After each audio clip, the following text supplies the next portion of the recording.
นะโมตัสสะภะคะวะโตอะระหะโตสัมมาสัมพุทธัสสะมาตาปิตุอุปทานังพุทธัสสะรัสสะสังฆาโหโตพลังสัพพิตังธัมโมสุสัพพุติติเรียกมาภาคได้แสดงธรรมเทศนาเนื่องด้วยวันนี้ก็มีครอบครัวประดาจิตตัว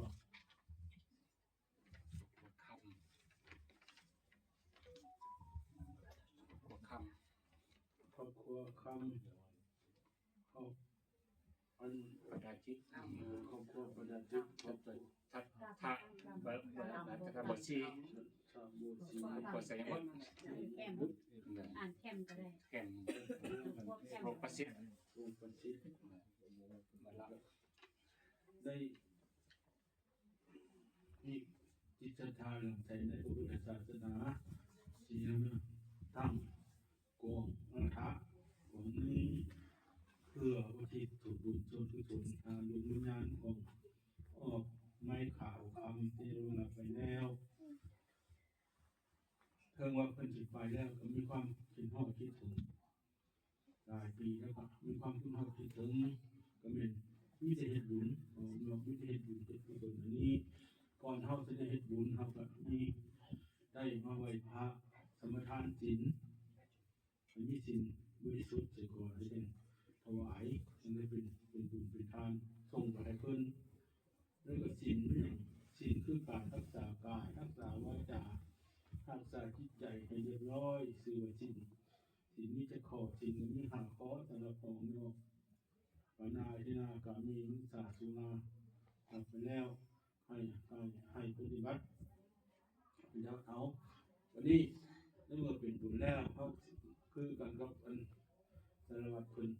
พาถวายพาอุทิศส่วนบุญส่วนกุศลนี้ไปให้เพิ่นสิเนี่ยครับ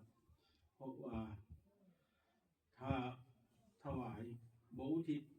ถวายก็ได้แก่ได้แต่เจ้าศรัทธาได้แต่เฮาเองบ่ได้อุทิศให้เพิ่นคนเฮาอุทิศส่วนบุญส่วนกุศลชงไปให้เพิ่นก็สิเนี่ยครับเพราะฉะนั้นก็พร้อมทุกสิ่งทุกอย่างอันนี้มันเป็นปกติของสังขารของคนเราไม่ให้ไปก็ไม่ได้ฮอดมื้อฮอดยามฮอดเวลาแล้วก็ต้องได้ไปเพราะว่าลูก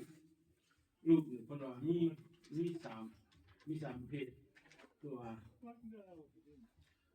ไม่ยังอภิชาตบุตรลูกเก่งกว่าพ่อก็มีอนุชาตบุตรลูกที่ว่าเสมอพ่อเสมอแม่อวชาตบุตรคือลูกที่ว่าเฮ็ดบุญเฮ็ดพ่อแม่พาเข้าวัดก็ว่าไหว้พระจำศีลก็บ่ไปนี่จะไปหากินเหล้าเมายาไปรักไปซุกสร้างความเดือดร้อนให้ครอบครัวนั่นมันต้นตัวนี้เพราะฉะนั้นก็มีอันนี้เฮาก็ได้อยู่บ้านเจริญมันเจริญแล้วก็เฮ็ดบุญเฮ็ดกุศลอันนี้ให้เพิ่นเฮาบ่มีหยังที่เพียงแท้แน่นอนมีแต่ตัวเฮาก็คือกันเฮาจนเฮาก็เฒ่าไปจนเฮาก็แก่ไปคือพอออกนี้พอไม่ขาวนะแต่อาจารย์มาก็เห็นนุเพิ่นแข็งแรงไปวัดไปว่าเฮ็ดนมัสมาโหดสุดว่าบุญแล้วเห็นมันไม่เห็นหน้ารถบุญก็ไม่เห็นหน้ารถเฮ็ดให้บุญเฮ็ดทานแต่ว่านี่เพิ่นเสียไปแล้วลูกก็ยังย่านทุกข์ย่านยากย่านบ่พอฉะนั้นแล้วก็มื้อนี้ก็พร้อมจิตพร้อมใจพร้อมลูกพร้อมหลานได้มาอุทิศส่วนบุญส่วนกุศลให้หมดทั้งหลายญาติพี่น้องทั้งหลายได้แผ่ผายายกว้างให้ของตนญาติโยมบ้านไกลมาองค์อนุโมทนานำการเฮ็ดบุญนี้เฮ็ดผู้เดียวก็ได้แต่ว่ามันบ่ได้บริวารพระองค์เนาะบ่ได้บริวารก็ต้องหลายคนมาซอยกันหลายคนต้องซอยกันเฮ็ดนั่นเฮ็ดนี่อุปโมทนานับอันนำกันไปใจไปน้ำกันแล้วก็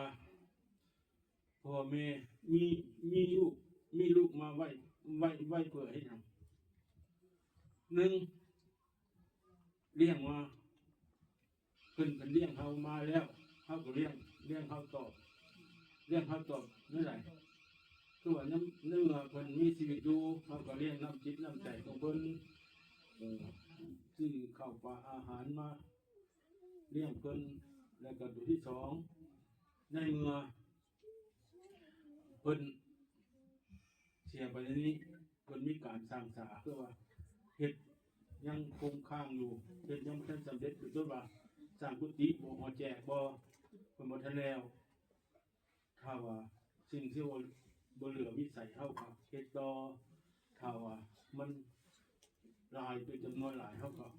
บ่เฮ็ดก็ได้ตัวที่สามเพิ่นให้รักษานามสกุลของเพิ่นให้ยืดยาวต่อไปตัวที่สี่เพิ่นให้หับเป็นผู้หับมรดกของเพิ่นสืบต่อไปเป็นต้นว่าอยู่บ้านเฮาเนาะมี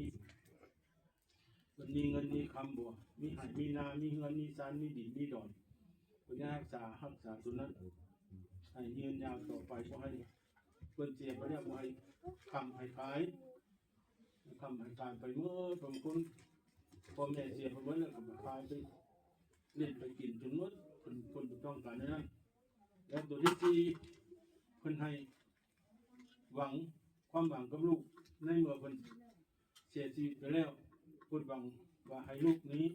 เฮ็ดบุญคือเฮ็ดมื้อนี้แหละเฮ็ดบุญอุทิศส่วนบุญกุศลส่วนบุญส่วนกุศลนี้ไปให้ดวงวิญญาณของเพิ่นก็สิได้รับส่วนบุญส่วนกุศลเพราะว่าคนเฮานี่บ่มีหรอกในเมื่อเฮาไปแล้วมันอยู่คนละโลกเฮาบ่ฮู้ว่าเฮาสิทุกข์หรือสิสุขจังได๋เฮาก็บ่ฮู้ฉะนั้นเพิ่นยังให้เฮ็ดเรื่อยๆเฮ็ดบุญเรื่อยๆไปถึงมันเป็นคุณก็เฮ็ดไว้อยู่แล้วก็ในเมื่อไปแล้วก็ให้ลูกให้หลานเฮ็ดบุญอุทิศส่วนบุญส่วนกุศลอันนี้ไปให้แล้วก็มื้อนี้ของคนญาติโยมลูกหลานญาติพี่น้องทั้งหลายได้พร้อมคิดพร้อมใจมาตั้งใจมาอุทิศส่วนบุญส่วนกุศลอันนี้ขอจงบุญกุศลอันนี้จงไปค้ำไปสู่ไปฮอดไปถึงดวงวิญญาณของพระออกไม้ขาวคำที่ลงหลับไปแล้วสดวงวิญญาณของเพิ่นในไปจริงสถิตในสถานที่ใดขอให้ได้มาหับทราบและอนุโมทนาส่วนบุญส่วนกุศลอันนี้ดวงวิญญาณของเพิ่นมีทุกข์ขอให้พ้นจากทุกข์เจ้าว่าถึงสุขแล้วความเป็นทุกข์ยิ่งขึ้นไปแล้วก็ขอบุญกุศลนี้ถึงมาตอบสนองครอบครัวลูกหลานญาติพี่น้องทั้งหลายที่ได้มาเฮ็ดบุญนำนี้ขอให้มีความสุขความเจริญหายป่วยหายไปหายพยาธิโรคขาอายุโนสุขังพลังให้มันเงินทุกคนโดสาธุ